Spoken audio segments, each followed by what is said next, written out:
তো যেই ব্যক্তি কোরআনের মধ্যে ভুল দেখতে চায় তার জন্মের মধ্যে ভুল প্রমাণ হয়। যেই ব্যক্তি কোরআনকে ভুল বলে তার জন্মের মধ্যে ভুল বলেছে। কোন হালাল জাদা কোরআন পাককে কোনদিন ভুল বলতে পারে না। যার জন্মের তরুণী আছে সেই একমাত্র কোরআন পাককে ভুল বলতে পারে। আর আমি এইরকম নাপাককে, এইরকম বেঈমানকে, এইরকম মুনাফিককে, এইরকম মুদ খানেওয়ালা, গরুর পেশাব পান করনেওয়ালাকে, গরুর লাত খানেওয়ালাকে ওয়াসিম সরকারকে বলতে চাই, যদি তোমার হিম্মত থাকে, যদি তোমার দম থাকে, তোমাকে চ্যালেঞ্জ করে বলতেছি যে তুমি কোরআনের আয়াতের ব্যাখ্যা করেছো, এই ব্যাখ্যা যদি আমাদের পৃথিবীতে লক্ষ লক্ষ তাফসীরের কিতাব রয়েছে, একটা তাফসীরের মধ্যে দেখাতে পারো, তোমাকে 5 লক্ষ টাকা পুরস্কার দেব। তোমার যদি হিম্মত থাকে, মায়ের দুধ পান করে থাকো, তো আমাদের সাথে বসো, আমরা প্রমাণ করব তোমার ব্যাখ্যা হচ্ছে ভুল। ইসলাম কোনদিন কাউকে হত্যা করতে পারে না। ইসলাম হচ্ছে ভালোবাসার জায়গা। মাক্কিয়া বলা হয়। আর যেইগুলি আয়াত মদিনাতে অবতীর্ণ হয়েছে সেইগুলি আয়াতকে মাদানী বলা হয়। এই পবিত্র কোরআন পাকের ব্যাপারে আল্লাহ পাক বলেছেন, যদি আমি এই কোরআন পাহাড়ে অবতীর্ণ করতাম, পাহাড় ধুলা ধুলা হয়ে যেত। কিন্তু পৃথিবীর মুসলমান চিন্তা করে, যদি কোরআন পাহাড়ে অবতীর্ণ করা হতো, পাহাড় ধুলা ধুলা হয়ে যেত। কিন্তু সেই কোরআনকে আমার আল্লাহ পাক আমার আপনার নবী মুস্তাফার সিনাতে অবতীর্ণ করেছেন। আমার নবীর কিছু হয়নি, তো বুঝা গেল পাহাড় চাইতে বেশি ক্ষমতা আল্লাহ পাক আমার নবীকে দান করেছেন। এইজন্য পৃথিবীর মুসলমান এই কোরআন যখন মক্কাতে অবতীর্ণ হলো, মক্কাবাসী কাফির মুশরিকেরা বলতে লাগলো এটা তো মানুষের কালাম। তো আল্লাহ পাক একটি চ্যালেঞ্জ করেছিলেন, যদি তোমাদের ক্ষমতা থাকে, যদি তোমাদের হিম্মত থাকে, যত তোমাদের আরবি জাননেওয়ালা, যত তোমাদের জ্ঞানী গুণী লোক আছে, সবাইকে একত্রিত করে কোরআন পাকের মতন একটি আয়াত বানিয়ে দেখাও।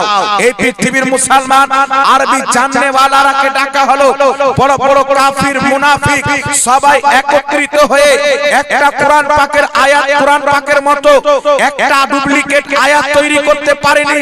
আর শুধু তখন নয়, কোরআন পাকের এই চ্যালেঞ্জ কিয়ামতের সকাল পর্যন্ত আছে। দুনিয়া কিয়ামত হয়ে ধ্বংস হয়ে যাওয়া সম্ভব রয়েছে। পবিত্র কোরআন পাকের মতো একটি আয়াত তৈরি করা সারা পৃথিবীর পক্ষে সম্ভব থাকতে পারে না। এইজন্য বড় বড় দুশমন হয়েছে, বড় বড় ইসলামের দুশমন হয়েছে, বড় বড় ইসলামকে নষ্ট করনেওয়ালা তৈরি হয়েছে। তারা বিভিন্ন ষড়যন্ত্র করেছে, কিন্তু কোরআন পাকের মতো একটি আয়াত বানানোর চেষ্টা করেনি। কারণ তারা জানে দুনিয়াতে হাওয়াই জাহাজ তৈরি করা সহজ হয়ে গেছে, রকেট তৈরি করা সহজ হয়ে গেছে, গাড়ি তৈরি করা সহজ হয়ে গেছে, কিন্তু কোরআন পাকের মতো একটি আয়াত তৈরি করা সম্ভব হয়নি, আর কিয়ামত পর্যন্ত হবে না।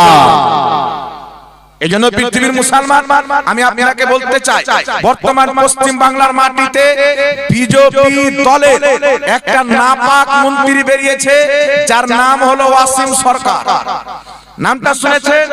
এ বেটা কোরআন পাকের আয়াত নিয়ে অপব্যাখ্যা করতেছে আর মানুষকে বুঝাতে চাচ্ছে যে কোরআনে বলা হয়েছে মুশরিকদেরকে যেখানে পাবে তাদেরকে ধরে কতল করে দাও।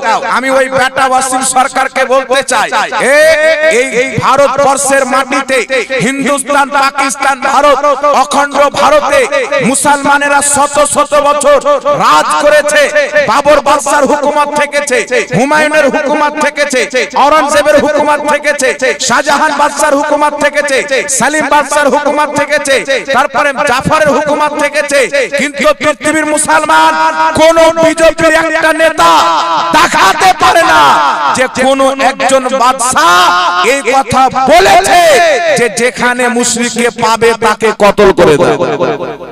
যদি আওরঙ্গজেব রাহমাতুল্লাহ আলাইহি বলতেন তাহলে ওয়াসিম সরকারও থাকতো না, তার বাপের অস্তিত্ব থাকতো। কথা বলতে হবে। যদি বাবার বাদশা একটা করতো, আকবর বাদশা করতো, আরো যেগুলো বিভিন্ন বাদশা ছিল, আকবর বাদশা তো বেহরাহাল ওকে কেউ মানতে চাই না, ওকে মানাও যাবে না, ও একটা নতুন ধর্ম চালু। দ্বীনে ইলাহি।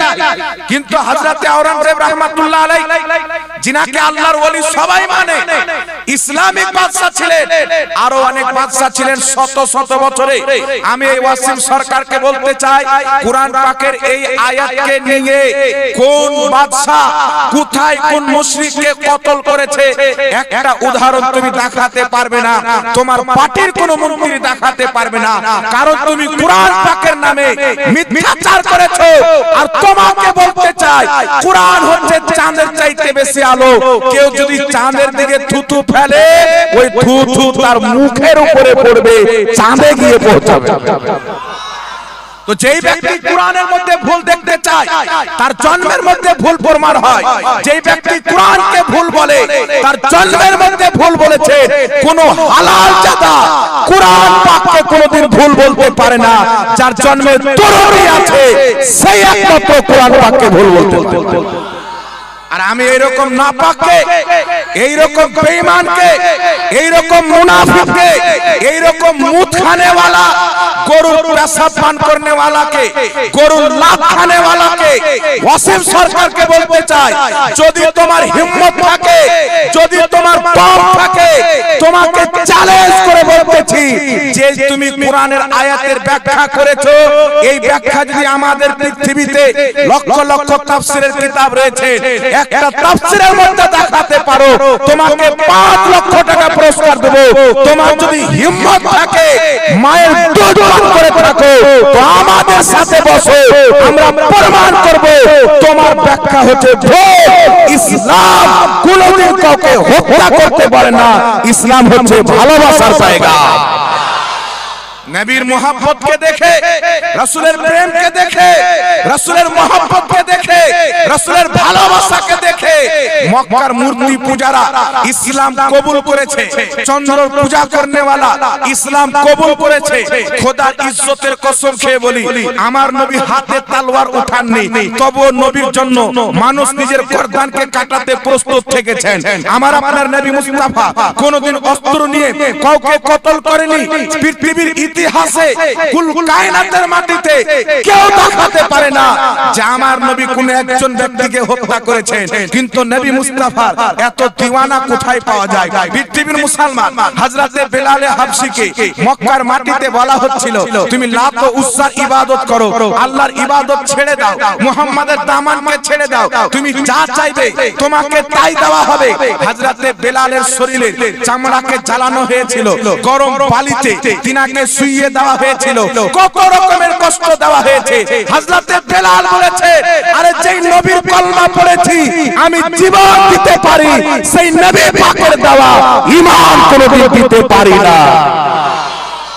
ইতিহাস খুলে পৃথিবীর মুসলমান। আর ওই ওয়াসিম সরকারকে বলতে চাই যে তুমি তো গরুর মুখ খেয়ে মানুষ হয়েছো, কোরআন পাকের ব্যাপারে কি বলবি? তোমার কাজ হচ্ছে গভীর ঘরে গিয়ে গোবর খাওয়া, তোমার কাজ হচ্ছে পেশাব পান করা।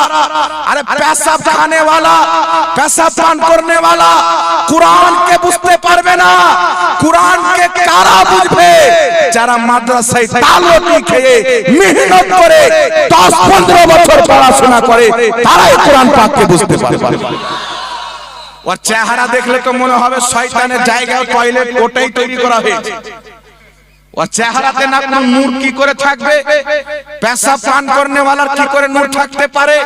আর আমাদের কোরআনের ভুল দেখতে আছে। তোমাদের কিতাবগুলো খুলে দেখো, আমরা কোন ধর্মকে টার্গেট করি না। খোদার কসম খেয়ে বলি, আমি কোনদিন হিন্দু ধর্মের বিরুদ্ধে বলিনি, আমি কোনদিন শিখ ধর্মের বিরুদ্ধে বলিনি, কারণ আমাদের ধর্ম কোন ধর্মের বিরুদ্ধে কথা বলতে অনুমতি দান করে না। কারণ ইসলাম সন্ত্রাসবাদীকে পছন্দ করে না, ঝগড়া লাগাকে পছন্দ করে না। ইসলাম তো ভালোবাসাকে পছন্দ করে, মহব্বতকে পছন্দ করে। তাই শত শত বছর এই ভারতবর্ষের মাটিতে হিন্দুদের সংখ্যা বেশি ছিল, কিন্তু রাজ মুসলমানের ছিল। এটা তলোয়ারের জোরে হয়নি, এই রাজত্ব মুসলমান মহব্বতের জোরে করে।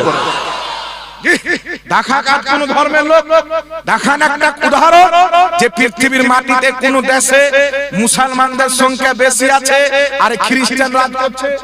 বা খ্রিস্টানদের সংখ্যা বেশি আছে, রাজত্ব মুসলমানের আছে, কিন্তু অখণ্ড ভারতে হিন্দু ভাইদের সংখ্যা বেশি ছিল। শাহজাহান বাদশা রাজ করেছে, হযরতে আওরঙ্গজেব রাহমাতুল্লাহ আলাইহি রাজ করেছে, তারপরে আপনার হুমায়ুন রাজ করেছে, বড় বড় বাদশারা শত শত বছর রাজ করেছে।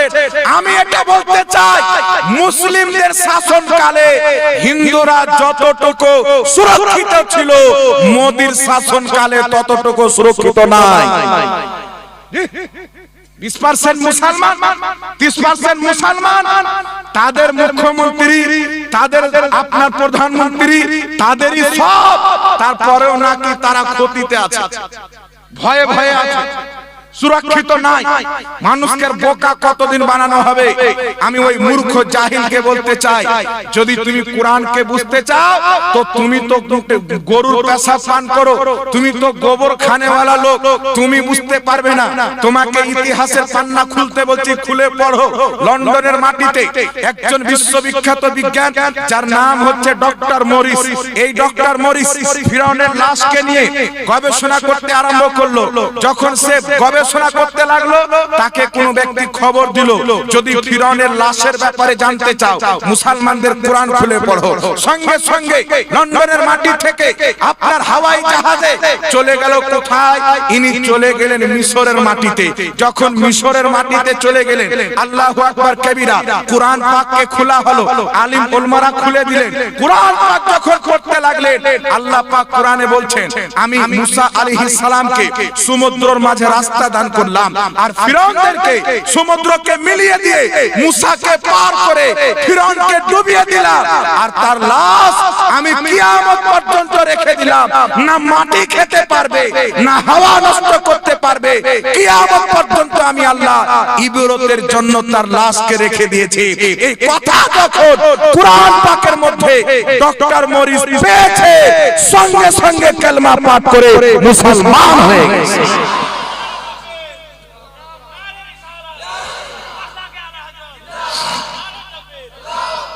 তো তুমি তো পেশাব খানেওয়ালা, মুসলমানদেরকে গালি না দিলে তোমার এমএলএ গিরি টিকবে না।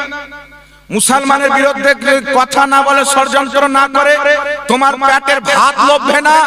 আল্লাহর শুকরিয়া আদায় করো, তোমাদের ভগবানের তুমি শুকরিয়া আদায় করো যে আমাদেরকে গালি দিলে তোমার পেটের ভাত জমে। আর এই কোরআন পাকের উপর আঙ্গুল তুলে বলছে, কোরআন পাকের প্রতি আঙ্গুল তুলছে। বাবা, এ বাবা শুনেন, এ ওয়াসিম সরকার কি এদের বড় বড় বাপ ছিল মক্কার মাটিতে, কোরআন পাকের মধ্যে একটা আয়াত তৈরি করতে পারে, আজ পর্যন্ত পারেনি, আর কিয়ামত পর্যন্ত পারবে না। কারণ এই পবিত্র কোরআন বারবার প্রমাণ হয়েছে পৃথিবীর কোন মানুষের তৈরি করা কালাম নয়। এই কোরআন হচ্ছে কুল কায়নাতকে বানানে ওয়ালা স্বয়ং আল্লাহর কালাম। আর আমার আল্লাহ পাক বলেছেন, যালিকাল কিতাবু লা রাইবা ফীহ, এই পবিত্র কোরআন এমন একটি কিতাব যার মধ্যে কোনো সন্দেহের অবকাশ নাই, কোনো সন্দেহ নাই। এই জন্য পৃথিবীর মুসলমান যেই জ্ঞানী গুণী ব্যক্তি এই কোরআনকে রিসার্চ করেছে, কালেমা পাঠ করে মুসলমান হয়ে গেছে। কিন্তু গোবরখোর মূর্খর তো বুঝবে না, ওর পেটে তো নোংরা জিনিস ভরা আছে, ও কি করে কোরআন বুঝবে? যদি কোরআন পাকের সেই আয়াতে যেই ব্যাখ্যা তুমি করছো, কোরআন তো তোমার বাবার কিতাব নাই যে তুমি যেমন ব্যাখ্যা করবে তেমন ব্যাখ্যা হবে। মক্কার মাটিতে মুশরিকেরা আমার নবীর সঙ্গে একটা চুক্তিপত্র করেছিল, কিন্তু সেই চুক্তিপত্রকে তারা ভঙ্গ করে মুসলমানদেরকে হত্যা করেছিল, মুসলমানদেরকে কতল করেছিল, মুসলমানদের মাল দাওলাতকে লুটমার করেছিল, মুসলমানদের ঘরবাড়িকে ভাঙছিল। তখন আল্লাহ পাক তাদেরকে 4 মাস সময় দিয়েছিল। কত মাস? হারাম মাস, যেগুলি মাসে কতল করা মারামারি করা নিষিদ্ধ রয়েছে, তাদেরকে সময় দেওয়া হয়েছিল যে তোমরা এর মধ্যে শুধরে যাও, বদলে যাও, তাহলে তোমাদেরকে ক্ষমা করে দেওয়া হবে। কিন্তু তারা চুক্তিপত্রকে ভেঙে দিয়ে মুসলমানকে হত্যা করতে লাগলো, মুসলমানের বাড়ি ঘর ভাঙতে লাগলো, মুসলমানদের সম্পদকে লুটতে আরম্ভ করলো। ওই সময়তে আল্লাহ পাক বললেন যে মুশরিকেরাকে যেখানে পাবে তাদেরকে কতল করো। অন্য কারোর কথা বলেনি, মক্কার ওই মুশরিকদের কথা বলা হয়েছিল যারা চুক্তিপত্র ভঙ্গ করেছিল। আর এই গাধার বাটা বলছে যে সব মারতে বলেছে। তো আমি বলতে চাই, অনেক হিন্দুর বক্তব্য আমার কাছে আছে, অনেক হিন্দু ভাই যারা শিক্ষিত আছে, পড়ালেখা আছে, তারা বলছে সব চাইতে হিন্দু যদি সুরক্ষিত থাকে সৌদি আরবের মাটিতে আছে। চ্যালেঞ্জ, গোটা বিজেপির নেতাকে চ্যালেঞ্জ করে বলতে চাই, সৌদি আরবের মাটিতে কোন হিন্দু ভাইকে আল্লাহু আকবার নামে মেরে কতল করেছে? একটা দেখাও যে কোন মুসলমান একটা থাপ্পড় মেরেছে দুবাইয়ের মাটিতে, কাতারের মাটিতে, একটা হিন্দুকে কেউ মার্ডার করার তো দূরের কথা, একটা থাপ্পড় পর্যন্ত মারিনি। আর তোমরা ধর্মের নামে সন্ত্রাসবাদকে প্রচার করে কোথাও জয়শ্রীর নামে মুসলমানকে কতল করো, কোথাও কার নামে মুসলমানকে হত্যা করো, কোথাও ট্রেনে মেরে দাও, ব্যবসা করতে গিয়ে গরিব মুসলমানকে মেরে দাও, আর নিজেকে বাহাদুর মনে করো। এগুলো হচ্ছে কুকুর শিয়ালের কাজ, যে তারা যখন একা কোনো ব্যক্তিকে পাবে তার প্রতি আক্রমণ করবে। এটা মুসলমানদের কাজ নয়। মুসলমানদের পয়গম্বর মুহাম্মদ রাসূলুল্লাহ মুসলমানদেরকে শিক্ষা দিচ্ছে, নির্দোষ একটা মানুষকে হত্যা করা পুরো মানবতার হত্যা করা। একজন নির্দোষ মানুষকে হত্যা করা পুরো মানবতার কতল করা, পুরো মানব জাতির হত্যা করা। তাহলে সেই ইসলাম বিনা দোষে কাউকে কতল করার অনুমতি দিয়েছে? জোরে বলতে হবে, জোরে বলেন। কাশ্মীরের মাটিতে পেহেলগামে হামলা হলো, পাকিস্তানি আতঙ্কবাদী এসে কিছু যারা ঘুরতে গেছিল টুরিস্ট, তাদেরকে তারা ফায়ারিং করে কতল করলো। আমরা কি তাদেরকে সমর্থন করেছি? এটাই সমর্থন করা যাবে? এটা কোন ইসলামী কাজ হতে পারে? আরে স্বয়ং ইসলাম এই ধরনের ব্যক্তিকে আতঙ্কবাদ বলে।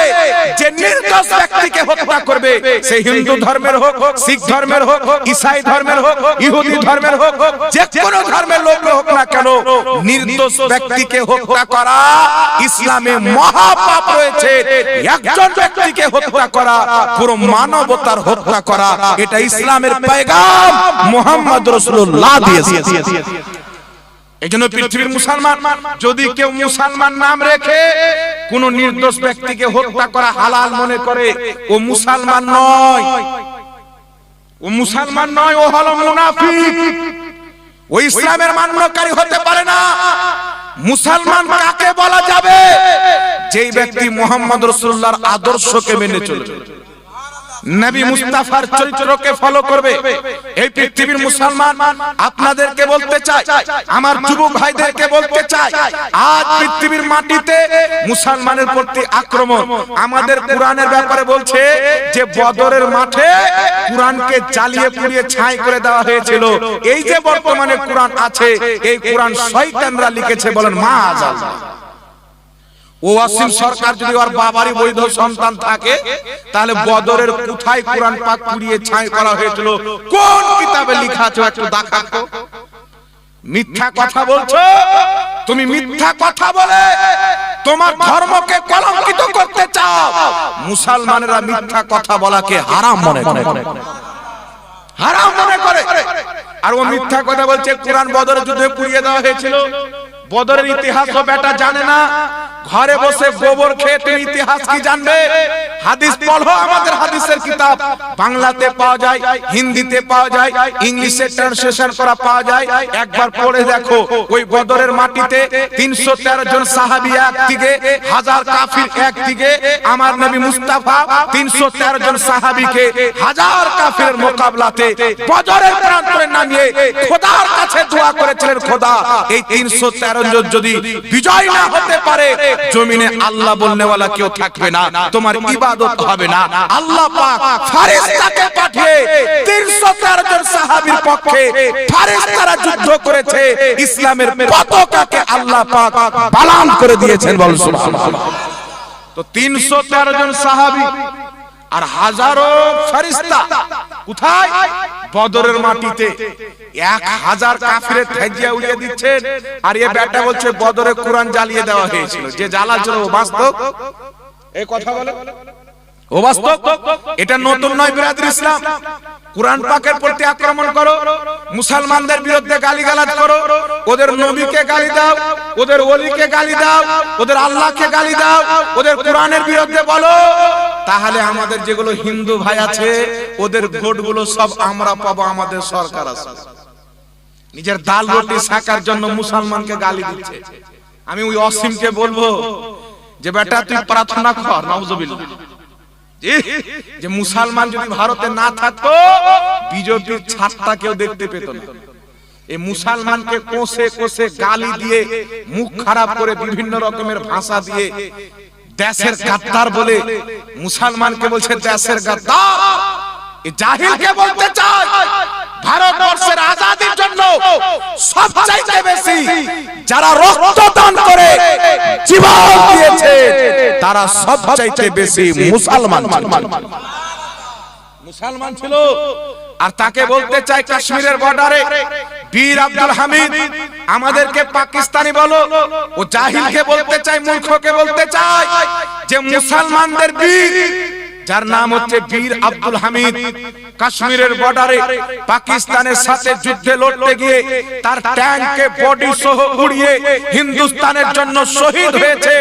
আজ পর্যন্ত শত শত মুসলমান বর্ডারে পাকিস্তানের সাথে লড়াই করতে গিয়ে, চাইনার সাথে লড়াই করতে গিয়ে, বিভিন্ন ভারতের দুশমনের সাথে লড়াই করতে গিয়ে মুসলমান জীবন দিয়েছে, এখন পর্যন্ত দিচ্ছে, ভবিষ্যতে দিয়ে মুসলমান এটা প্রমাণ করে দিয়েছে মুসলমানেরা ভারতের গাদ্দার নয়, মুসলমানেরাই হচ্ছে ভারতের ওয়াফাদার। এইজন্য আমি সুস্থ মস্তিষ্ক নিয়ে তাকে বলতে চাই যদি তোমার হিম্মত থাকে তো আলিম উলমার সাথে বসো, আমাদের সাথে বসো। তুমি যেই নাপাক ব্যাখ্যা করেছো যদি আমাদের কোন গ্রন্থে দেখাতে পারো 5 লক্ষ টাকা পুরস্কার বসো, হিম্মত থাকলে। তোমার কথা চলবে না। আমাদের কোরআন আমরা ডাইরেক্ট মানি না, কোরআন পাকের ব্যাখ্যাও মানি। কোরআন পাকের শানে নুজুল কি কারণে আল্লাহ আয়াত অবতীর্ণ করেছেন, কি কারণে আয়াত অবতীর্ণ করেছেন, ওখানে কারণ কি ছিল, কাদের ব্যাপারে বলেছেন, এই সব জিনিসকে আমরা যখন দেখি তারপর আমরা পবিত্র কোরআনকে ফলো করি, তারপরে বুঝতে পারা যায়। ডাইরেক্ট অর্থ নিয়ে কেউ হাতে তলোয়ার উঠিয়ে নিবে, অস্ত্র উঠিয়ে নিবে, এটা আজ পর্যন্ত হয়নি, ভবিষ্যতেও হবে না। আমি সরকারকে বলতে চাই বিভিন্ন থানাতে, আপনার জলপাইগুড়ির মাটিতে কারান্তি বলকে আমাদের সুন্নি কমিটি, নবী প্রেমিক সুন্নি কমিটিরা তার নামে এফআইআর করেছেন। বাংলার বিখ্যাত মুনাজির মুফতি জুবাইর হোসেন সাহেব কিবলা তিনিও তিনার থানাতে এফআইআর করেছেন। হাজারো থানাতে তার বিপক্ষে এফআইআর করা হয়েছে।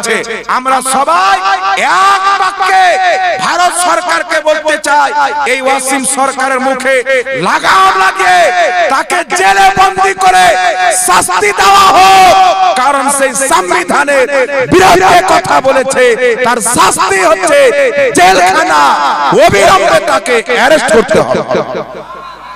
বলেন ওয়াসিম সরকারকে অ্যারেস্ট করতে হবে, ওয়াসিম সরকারকে জোরে বলেন না, ওয়াসিম সরকারকে অ্যারেস্ট করতে হবে কি হবে না?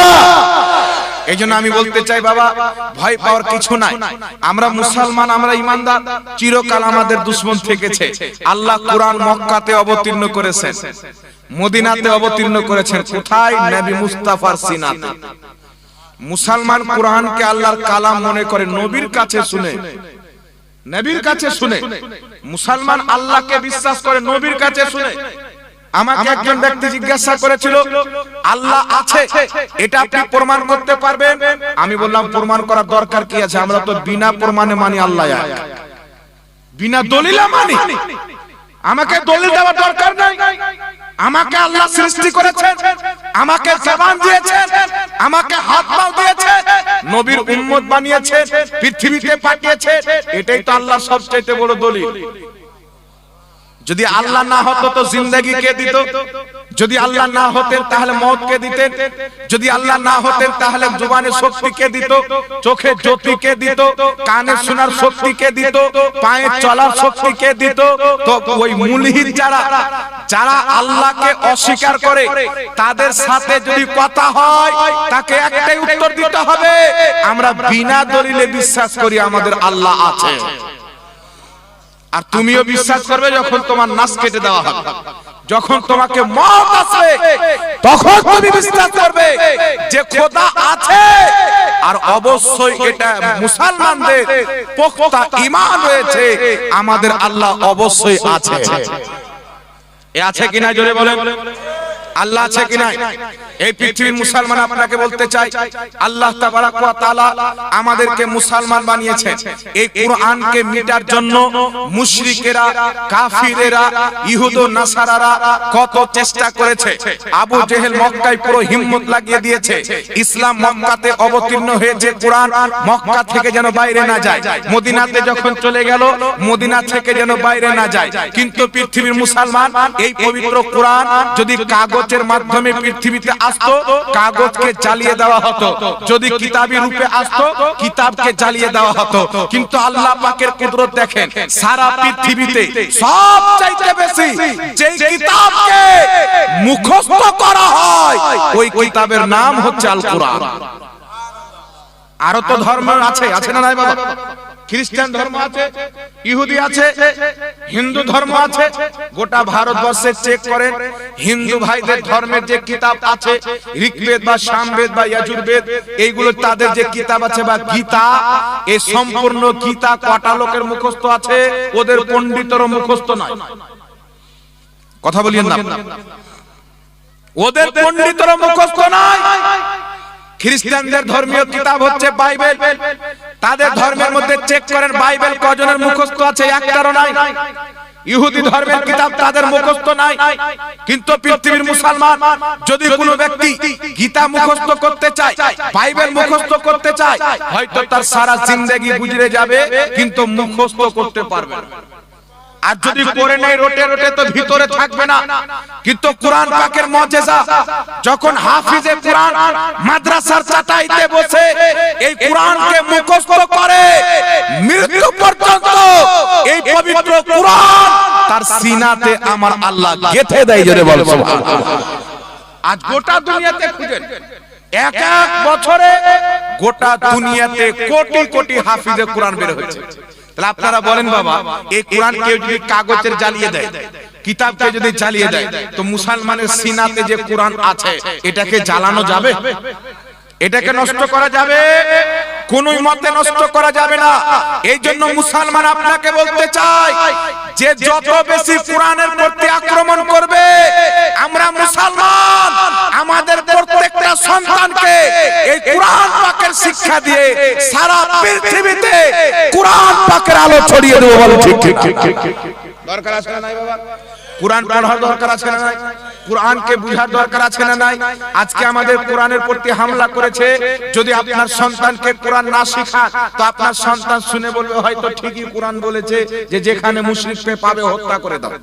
এই জন্য কোরআন সন্তানকে বুঝাতে হবে। আর এইগুলো আমাদের উপরে হচ্ছে ইমতিহান। আখলাক নামের মুসলমানকে পিটিয়ে পিটিয়ে মেরে দেওয়া হলো। মুম্বাইয়ের মাটিতে 3 জন মুসলমানকে গুলি করে একটা পুলিশ মেরে দিল। বিভিন্ন জায়গাতে রিসেন্টলি মুর্শিদাবাদের একটা ছেলেকে উড়িষ্যার মাটিতে গুলি করে মেরে দিল। জয় শ্রীরামের নারা নাম দিয়ে তাদেরকে হত্যা করছে। কাকে?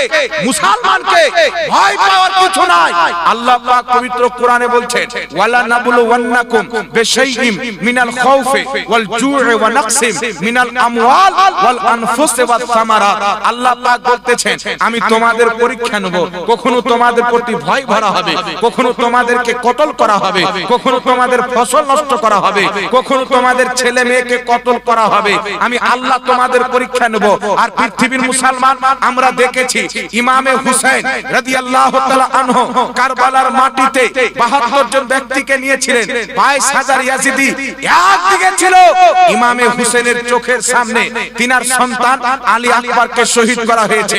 6 মাসের সন্তান কোলে নিয়ে আছেন। জালিম ইয়াজিদ গ্রুপের লোক হুরমালা বিন কাহিল তীর মেরেছে। বাপের কোলে 6 মাসের আসকার ইমামে হুসেনের কোলে জীবন দিয়ে দিয়েছে। পৃথিবীর মুসলমান অন্য মুহাম্মদকে শহীদ করা হয়েছে। মুসলিম বিন আকিলকে শহীদ করা হয়েছে। তিনার সঙ্গের সমস্ত সাথীকে তিনার সামনে শহীদ করে দেওয়া হয়েছে। কিন্তু ইমামে হুসেন এক কদম পিছে টানেনি, এক কদম পিছে টানেনি। বাপের আমামাকে নবী পাকের আমামা পড়ে আর বাবার জুলফিকার তলোয়ারকে হাতে নিয়ে কারবালার মাটিতে গিয়ে ইমামে হুসেন নিজের গর্দান পর্যন্ত দিয়ে দিয়েছেন। ইমতিহানে তিনি কামিয়াব হয়ে গেছেন। আল্লাহ সেই হুসেনকে জান্নাতি যুবকদের সরদার বানিয়ে দিয়েছেন। তো ইমতিহান কাদের হবে? যারা হক পথে থাকে। আচ্ছা বলেন তো বাবা, আমাদের ছেলে মেয়ে স্কুলে যখন পড়তে যায় তো কেউ এখানে, কেউ জুতোর তলে, কেউ বগলে, কেউ এখানে, বিভিন্ন জায়গাতে নকল ভরে নিয়ে। মিথ্যা বলছি নাকি? যখন মাধ্যমিকের পরীক্ষা চলে আমরা তো জালসা করে যাই, কোন মা বোনের সামনে আসবেন না, লেলেন কাউকে দিয়ে পাঠিয়ে দেন, নিচে রাখেন, আমি উপরে বসে আছি, কোরআন নিচে হলে বেয়াদবি হবে, উঠিয়ে লাও বাবা, উপরে উঠাও, রেখে চলে এসে যাও মসজিদে। সব সময় কোরআন পাককে উপরে রাখবেন। কোরআন যদি নিচে থাকে আপনি চেয়ারে বসবেন। আর এই পবিত্র কোরআন বাড়িতে সাজানোর জন্য নয়, কোরআন হচ্ছে তেলাওয়াত করার জন্য। আমি একটা চোখে দেখার ঘটনা আপনাকে বলছি। যদি কোনো ব্যক্তি কোরআন পাক সকাল সন্ধ্যা মাত্র 1 পৃষ্ঠা করে পড়ে প্রত্যেকদিন নিয়মিতভাবে, আল্লাহ পাক যখন তার আত্মা কবুজ করবেন মালকুল মউতের মাধ্যমে, তার আত্মা খুব সরল ভাবে বের হয়ে যাবে, কষ্ট পাবে না, তার মউত ভালো হবে, তার চেহারাতে নূর হবে, আর বাড়িতে রুজি রোজগারেও বরকত হবে। কোরআন পড়েন, বরকত হবে। এইজন্য আপনাকে বলতে চাই বাবা, আল্লাহ পাক পরীক্ষা কাদের নিবে?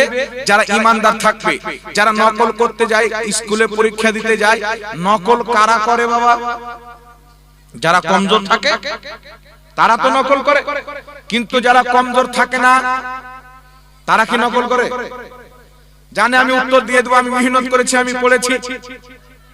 তো আল্লাহ পাক পরীক্ষাতে আমাদেরকে ফেলবেন, আল্লাহ পাক দেখবেন যে আমার বান্দা কতটুকু আমার প্রতি ঈমান মজবুত রেখেছে।